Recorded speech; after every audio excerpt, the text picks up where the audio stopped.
A migrant worker decides to end his life in our building. I came back into the office and I'm like, we got to do something for the migrant worker population. We just have to. Here you have this tragedy happening right at our doorstep, literally. So it seemed like we could not do anything. The public domain is a collaboration, co-work space, but with a purpose. Once in a while, we collaborate on a big picture project that will bless the community. I came across Help Portrait.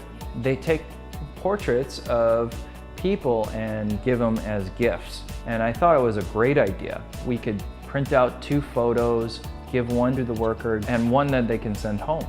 These people are from Bangladesh, India, Myanmar, China, Vietnam. How many of you? Hey, brother. Good to see you. Food for Thought came on board, and that's really great because we share the common purpose that we really want to bless the community. And they provided the venue for the photographer. They provided awesome food. And Food for Thought is all about transforming the community.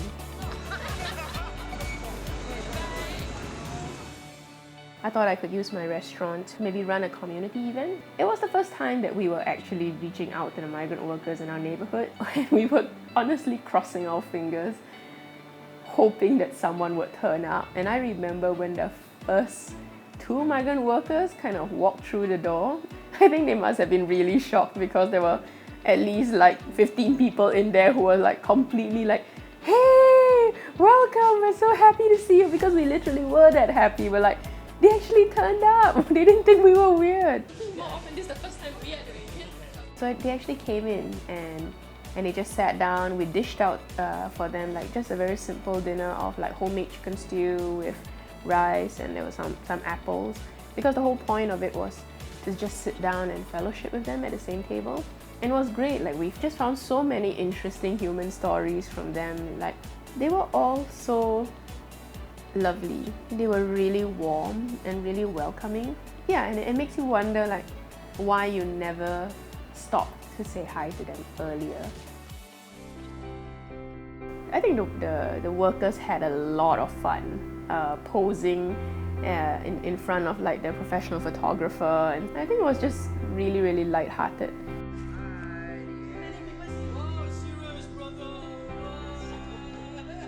It's the first time that I really got close to those migrant workers. The memory of them smiling and really happy and enjoying it is worth remembering, that if I am able to draw, I can still draw it today. I think for me, for them it's the most expensive gift that they have received. Thank you. Bye-bye. Once you reach out to the community, you're going to see them all the time. Your conversation for that one event doesn't stop, it goes on, because we can keep on giving back friendship.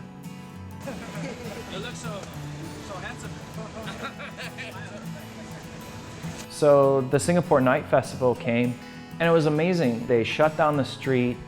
There's so many shows in our neighborhood. We decided, hey, let's take these portraits, let's put them up, let's have an exhibition. And we were going to take these photos, write their stories, and put it up in our workspace. And then we would invite the public during the Singapore Night Festival to come on out and to actually see these photos. And it was awesome. We had over like 200 people come through, and not only were we impacted by these stories, but now they were being impacted by the same stories. So let's bring in the workers that we had taken pictures of and invite them to come as well. Just to hear their dreams was the one thing that I think I took away the most. And to know that we're not that much different. I work in the public domain. I have one friend, Nagesh, from India. He actually has a Bachelor of Mathematics degree, but he works in construction.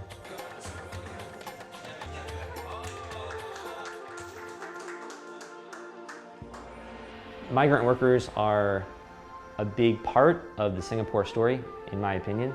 They probably want to hear our stories, and I think we can benefit a lot and even learn a lot from hearing their stories. There's so many of them. They all have so many stories from all different places in Asia, and there's a lot of learning that we can do, a lot of friendship building that I think we all can benefit from. This is something we should do more of, because it's not that hard, it's not that scary. That was the heart behind why we formed the public domain. Can a co-work collective space actually impact its local community? How do we drive impact to the heart of the city?